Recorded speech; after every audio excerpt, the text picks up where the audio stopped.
किसान भी यहाँ पे जो संसद है वो अपनी किसान संसद चलाएगा। तो अंदर संसद चलेगी, बाहर संसद चलेगी। किसान दिखाएगा संसद कैसे चलती है।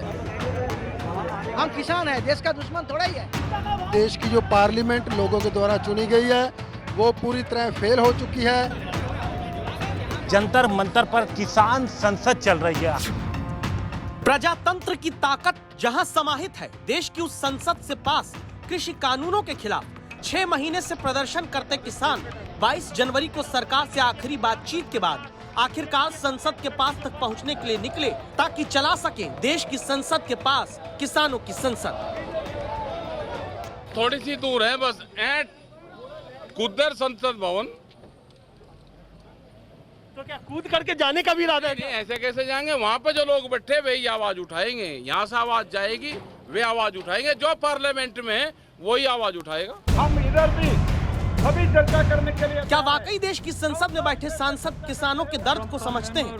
अगर हाँ, तो सवाल यह है कि जिस लोकसभा में चुनकर आने वाले 39 सांसद अपना पेशा खेतीबाड़ी लिखते हैं, जिस लोकसभा में 206 सांसद अपना पेशा कृषि बताते हैं, यानी लोकसभा में कुल 245 सांसदों का प्रोफेशन खेती और किसानी है, वहाँ फिर भी नौबत यही है कि पुलिस के भारी बंदोबस्त वाले barricade, CCTV camera, Delhi police, अर्धसैनिक बलों की छावनी में घिरे जंतर मंतर पर पानी की बौछार करने वाले सुरक्षा वाहनों के साए में किसान संसद के पास आकर अपनी किसान संसद चलाने को मजबूर है, ताकि कृषि कानूनों को लेकर चलते आंदोलन में संसद तक आवाज पहुंचे।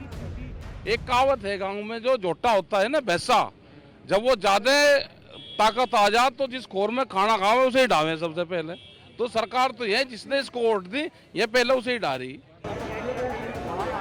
किसानों का फायदा और किसानी पेशा बताकर संसद में पहुंचने वाले सांसदों के फायदे की तुलना अगर की जाए तो बड़ा अचरज होगा आपको, क्योंकि खुद को किसान बताने वाले लोकसभा सांसदों की औसत संपत्ति जहां 18 करोड़ रुपए है, वहीं देश में किसानों के महीने की आय शहरों के कई परिवारों के महीने के मोबाइल लैंडलाइन इंटरनेट बिल के बराबर है, यानी 30 दिन की कमाई औसत 8,931 रुपए।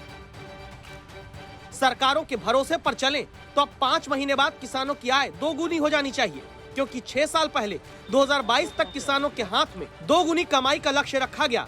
लेकिन हकीकत यह है कि किसान कृषि कानूनों से कमाई में सेंध के डर से जंतर मंतर पर अपनी संसद चला रहा है।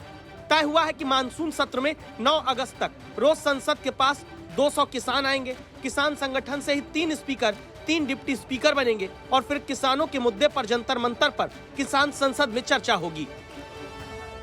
आंदोलन लंबा चलेगा ऐसा लगता है, और आंदोलन से बहुत कुछ निकलता है। इस देश का इतिहास रहा है, चाणक्य का आंदोलन लंबा चला था, आज़ादी का आंदोलन 150 साल चला था, लोकनायक जयप्रकाश का आंदोलन 5 साल चला था, तो ये आंदोलन लंबा चलेगा।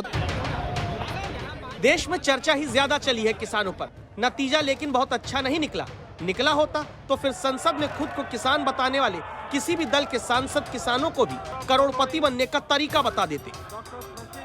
टीडीपी के सांसद जयदेव गल्ला अपना प्रोफेशन किसानी लिखते हैं, संपत्ति है 305 करोड़ रुपए। वाईएसआर कांग्रेस के अदल प्रभाकर रेड्डी भी किसान बताते हैं खुद को, संपत्ति है 221 करोड़ रुपए। केंद्र सरकार के 5 करोड़ से ज्यादा की संपत्ति वाले 41 मंत्री हैं और उनमें से 11 मंत्री खुद को किसान ही बताते हैं। लेकिन संसद में बैठने वाले किसान सांसदों, मंत्रियों के पास क्या कोई रास्ता ऐसा नहीं जो किसानों को भी करोड़पति ना सही लखपति बनने का ही सुगम, सुंदर, सुलभ रास्ता बता दे? सरकार कहती है कि नया वाला कृषि कानून अच्छे दिन लाएगा, संसद चलाते किसान कहते हैं अच्छे दिन चले जाएंगे।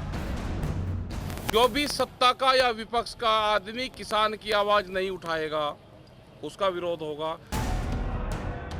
खुलकर चर्चा के नाम पर 6 महीने बीत चुके हैं, हुई है सिर्फ सियासत, और उसी सियासत का नतीजा है कि खुद को किसान बताने वाले औसत 92% सांसद करोड़पति की मिल्कियत के साथ संसद के भीतर हैं, और उन करोड़पति किसान सांसदों को चुनने वाले किसान संसद से उम्मीद लगाए अपनी संसद बाहर चला रहे हैं।